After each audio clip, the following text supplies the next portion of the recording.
महाराष्ट्राच्या राजकारणात पुन्हा एकदा खळबळ उडाली आहे। यावेळी केंद्रस्थानी आहेत राज्याचे कृषी मंत्री माणिकराव कोकाटे आणि उपमुख्यमंत्री अजित पवार। कोकाटे यांनी शेतकऱ्यांबाबत केलेल्या वादग्रस्त वक्तव्यामुळे राष्ट्रवादी काँग्रेस पक्षात खळबळ उडाली। अजित पवार यांनी कोकाटेंना चांगले झापले असून त्यांच्या वक्तव्यामुळे पक्षाची प्रतिमा ढागळत आहे असे खंत त्यांनी व्यक्त केले।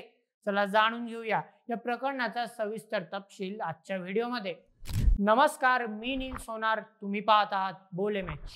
महाराष्ट्राचे कृषी मंत्री माणिकराव कोकाटे यांनी अलीकडेच नाशिक जिल्ह्यातील सिन्नर तालुक्यात शेतकऱ्यांच्या नुकसानग्रस्त पिकांच्या पाहणी दरम्यान एक वादग्रस्त वक्तव्य केले।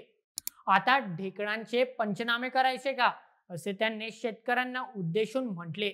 यापूर्वीही त्यांनी शेतकऱ्यांची तुलना भिकाऱ्यांशी केली होती आणि कर्जमाफीच्या पैशांचा वापर शेतकरी लग्न समारंभासाठी करतात असा दावा केला होता। या सततच्या वादग्रस्त वक्तव्यांमुळे शेतकरी आणि विरोधी पक्षांमध्ये तीव्र संताप व्यक्त होत आहे। राष्ट्रवादी काँग्रेसचे अध्यक्ष आणि उपमुख्यमंत्री अजित पवार यांनी या प्रकरणी कठोर पवित्रा घेतला आहे। पक्षाच्या एका बैठकीत त्यांनी कोकाटेंना खडसावले। एकदा दोनदा चूक झाली तर चालेल, पण तिसऱ्यांदा असं झालं तर परिणाम भोगावे लागतील, असा इशारा अजित पवारांनी दिला। त्यांनी कोकाटेंना शेतकऱ्यांबाबत संवेदनशील राहण्याचा आणि अशी वक्तव्ये टाळण्याचा सल्ला देखील दिला। काही गोष्टी मनात ठेवायच्या असतात, त्या बोलून दाखवायच्या नसतात, असेही ते म्हणाले। कोकाटेंच्या या वक्तव्यावर विरोधकांनी जोरदार टीका केली आहे। काँग्रेस नेते नाना पटोले यांनी कोकाटेंचा राजीनामा मागितला आहे, तर शरद पवार गटाचे नेते रोहित पवार यांनी त्यांना टोमणा मारला। कर्जमाफीचे पैसे थेट बँकेत जातात, शेतकऱ्यांच्या हातात येत नाही, असे रोहित पवार यांनी स्पष्ट केले।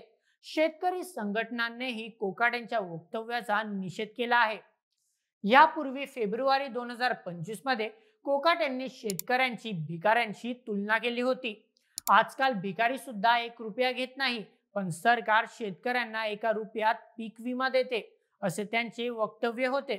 या वक्तव्यानंतर त्यांनी माफी मागितली होती, पण त्यांच्या नव्या वक्तव्याने पुन्हा वादाला तोंड फुटले आहे।